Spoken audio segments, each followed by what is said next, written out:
Bonjour à tous, merci de nous faire confiance sur la première chaîne YouTube à travers le monde. Tozane Sengomingi, Yakozala toujours Nabino, Tolobaka, vous servir, c'est notre devoir. Tozana Kinshasa, Boebi que n'a faire 100 jours, Etali Dirkab, ancien Dirkab, il y a chef de l'État, Vital Kamerhe, qui prévu l'élo, ouverture, il y a première audience, il y a affaire, pardon, il y a appel. Les londes ezaki prévu audience wana mais toyoki que tozaki na prison toyoki que audience et salamité parce que ba renvoyer ango au 7 août toyebi ba raison pendant toyoka air mususu que ba musu lobby avocat république bakendaki mais avocat Vital Kamerhe bazaki saisité yango wanande balobi ke moyen lelo basala pena audience ezalaki te po bazaki bazwaki nanu saisinte moi likambo pena zaki ko préciser malamu te mais toluki cadre ya mususu ya UNC pour la un élément oyo balobeli likambo yango mais tozali koloba isusu que affaire wana boyebi que efongwami mais un jour avant ouverture ya affaire wana Abbé Cholo, secrétaire général à Senko,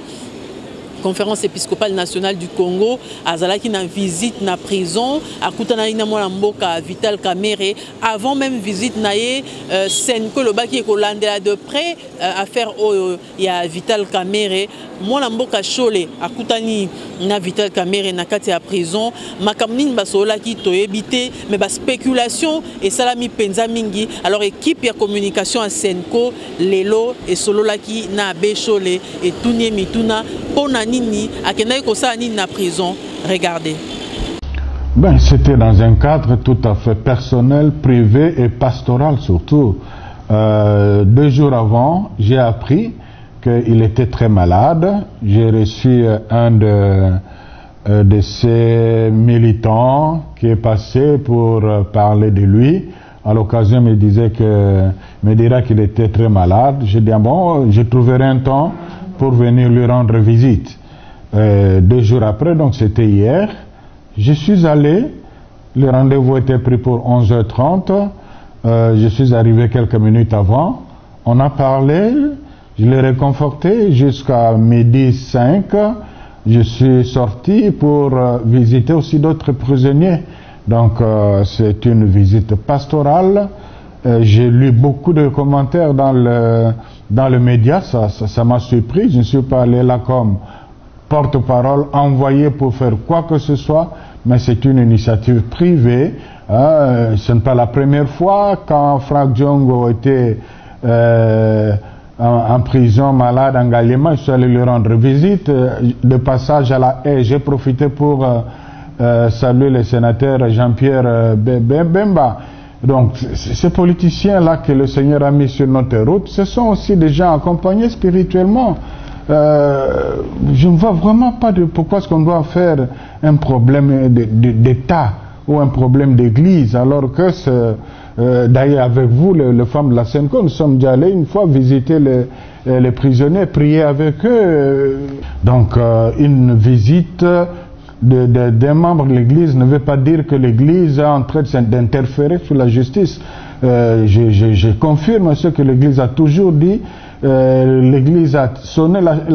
tiré la sonnette d'alarme pour notre justice qui fait la honte de ces pays. L'Église a reconnu qu'il y a des pas qui sont en train d'être faits dans la bonne direction, mais l'Église n'est pas entrée dans le méandre de la justice pour savoir est-ce que c'est juste ou vrai. Nous sommes en train de notre point de vue, comme toujours, suivre ce projet, c'est aussi pour dégager des leçons de gouvernance de l'Église. C'est une école, ce procès-là, mais on n'a pas engagé un avocat pour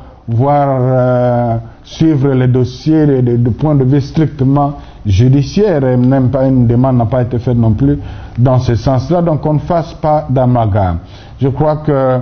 la visite d'un pasteur pour un homme qui est en prison, qu'il soit injustement ou justement a la même valeur pastorale. À titre personnel, non, je n'ai pas été envoyé pour négocier quoi que ce soit et ce n'est pas l'unique personne que j'ai vue. Ce n'est pas la première fois que je passe à Makala. Je vais souvent, pas souvent, mais presque chaque année. Et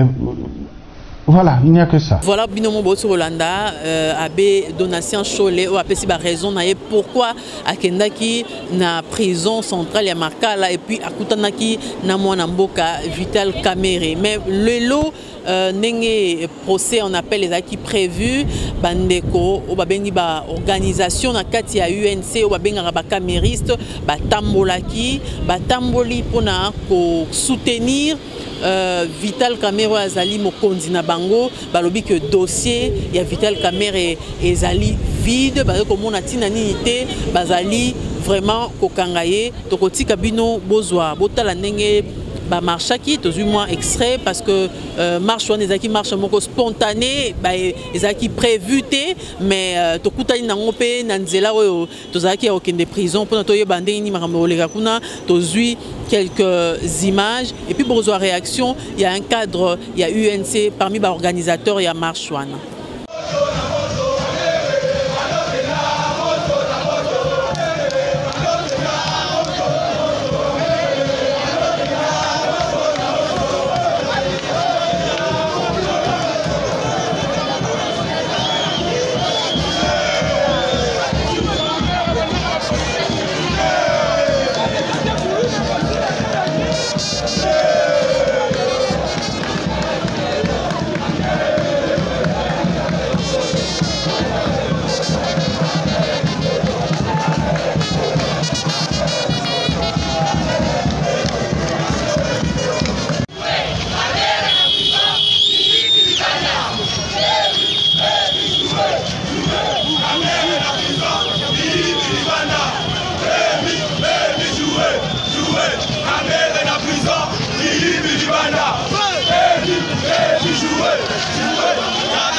Voilà ndekoza cadre na kati ya UNC boti pour ça la marche objectif à marche ezaki nini. Merci mon amboka journaliste et à liboso na kopesa peuple kinois au bazaki représenté valablement marche to salaki laki pona kolakisa attachement na biso premièrement na mokonzi wa biso ba bengi Vital Kamere et mi balé eza pona ko dénoncer incarcération injustement au Nandengazala prison Makala. C'était pour dénoncer. Alors pour Nabino, Aza déjà condamné. Est-ce que vous avez espéré quelque chose n'est procès qui en appel? Oui, c'est vrai au premier degré. Le président national de l'INC a été condamné. À la peine au Bisonio Sotoyebi. Yango Tomonaki Mbambebo Ezalaki lors de ces jugements, ne pour ça qui biso to kende na deuxième degré au babengi cour d'appel ko kena biso kuna na eliki été makambo ndenge esalemaki na premier degré esalemaki malamu te po soko landi même na premier degré na jugement na les juges ezala avocat de la République to babengi ministère public azaki incapable de kolakisa biso ya komonisa biso na combien Vital Kamerhe détournaki wapi et puis tango nini yango moni tozotia eliki na cour d'appel po bazuzi baza wana baza bato ya bwana bakotanga babengi droit. Alors, toi qui que procès Lelo les a renvoyé pour le 7, n'a habité sur yo qui ont peut-être du pause qui na marche, ba raison nini o ba renvoyer les en Madame, biso attendait tous qui na marche, matoi misu na biso izaki na prison makala. Toyoki peto landi na ba itando inene ba avocat ya mboka biso Congo ba beng bango na le porteur français les avocats de la République ont refusé volontairement de comparaître. Raison pour laquelle babo yango moni ba poussi balobi était greffier ya cour d'appel a notifié ki bango te l'exploit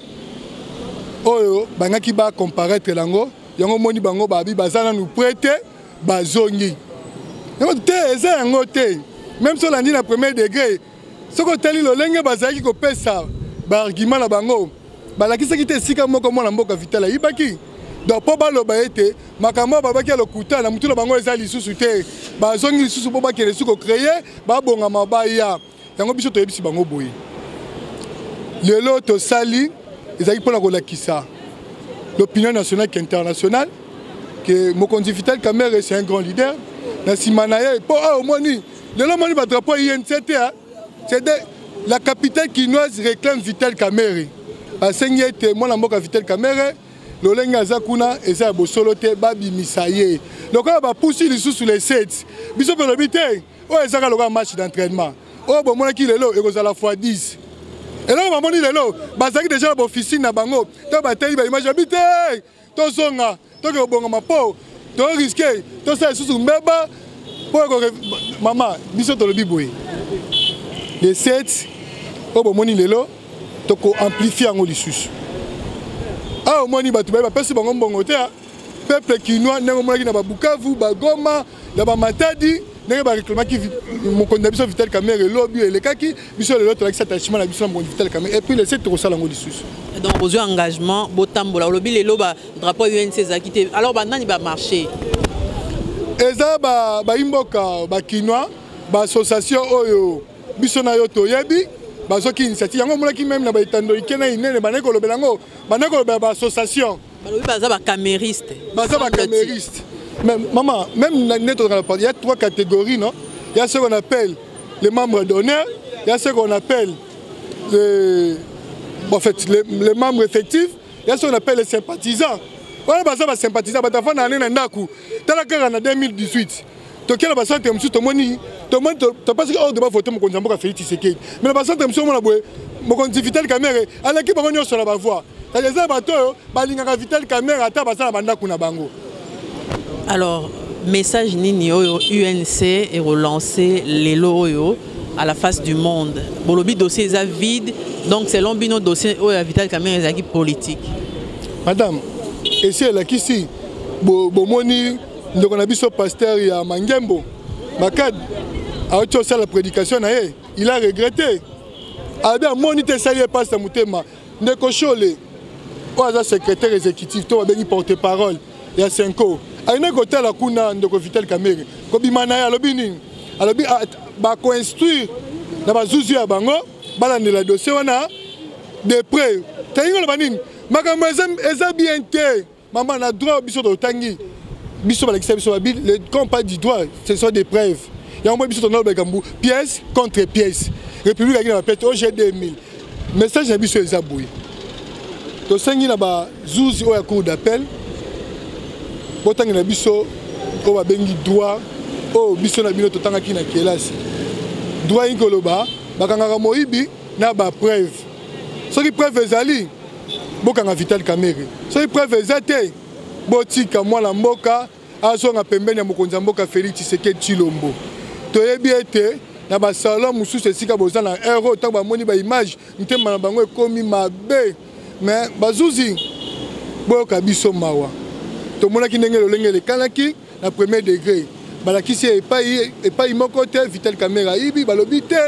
wapi pe tango nini yango topesi elike epa na bino bokotangaka oyo babengi mibeko soki ayibi ok soki ayibi te botika mwana mboka azonga asalela Congo. Merci mille. Ngani apesi no matondi mingi.